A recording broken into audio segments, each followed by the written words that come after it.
एक गांव के पास नदी होती है। उस नदी के पास एक पेड़ पर टोनी चिड़िया रहती है। टोनी चिड़िया अपने बच्चों के साथ रहती थी। टोनी चिड़िया को दाना चुगने के लिए बहुत दूर जाना पड़ता था, लेकिन उसके बच्चे अभी बहुत छोटे थे, इसीलिए वह दाना चुगने नहीं जाती थी। एक दिन कालू चिड़िया इसे कहती है। अरे बहन टोनी चिड़िया, तुम इतनी उदास क्यों हो और तुम्हारे बच्चे इतना शोर क्यों मचा रहे हैं? अरे कालू बहन, तुम्हें मैं क्या बताऊं, यह बच्चे अब बड़े हो रहे हैं और थोड़े से अनाज से अब उसका पेट नहीं भरता। ज्यादा अनाज के लिए मुझे गांव के उस पार जाना होगा और आने जाने में बहुत समय निकल जाता है। इसे अकेला छोड़कर दाना लेने के लिए भी नहीं जा सकती। अरे बहन, बस इतनी सी बात। इसी नदी के उस पार एक किसान का खेत है, वहाँ अच्छी फसल लगी हुई है, हम सब वहीं पर जा रहे हैं। वहाँ आने जाने में बहुत समय नहीं जाएगा, तो आज तुम भी हमारे साथ चलो।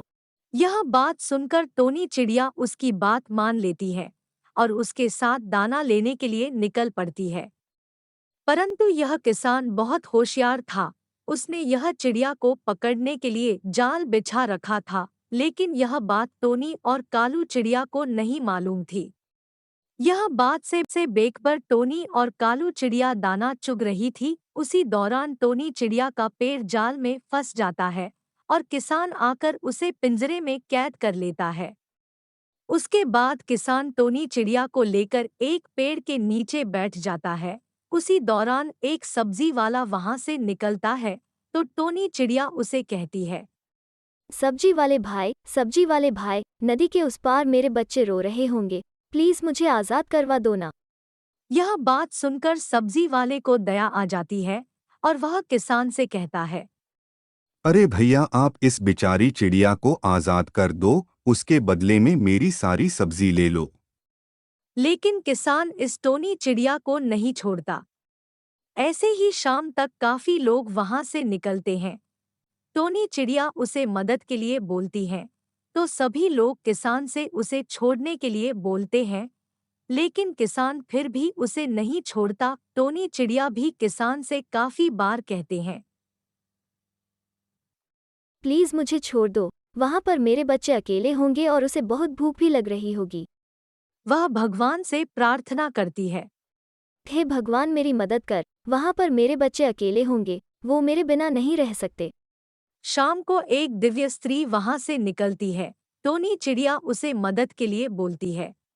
अरे माझी, मेरी मदद करो, नदी के उस पार मेरे बच्चे अकेले होंगे, वो सब रो रहे होंगे। उसके बाद माझी उस किसान से कहती है। अरे बेटा, तुमने इस बेचारी चिड़िया को क्यों कैद कर रखा है? इसने और इसके साथियों ने मेरा खेत बर्बाद कर दिया। इतनी सी बात, तुम इसे छोड़ दो, मैं तुम्हारा सारा नुकसान पूरा कर दूंगी। यह सुनकर किसान लालच में आ जाता है और कहता है।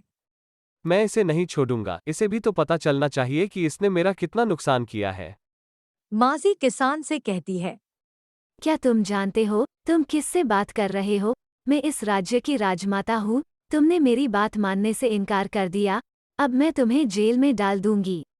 इसके बाद राजमाता उस चिड़िया को पिंजरे से छुड़ा लेती है और किसान को जेल में डाल देती है। टोनी चिड़िया उसके बच्चों के पास जाती है।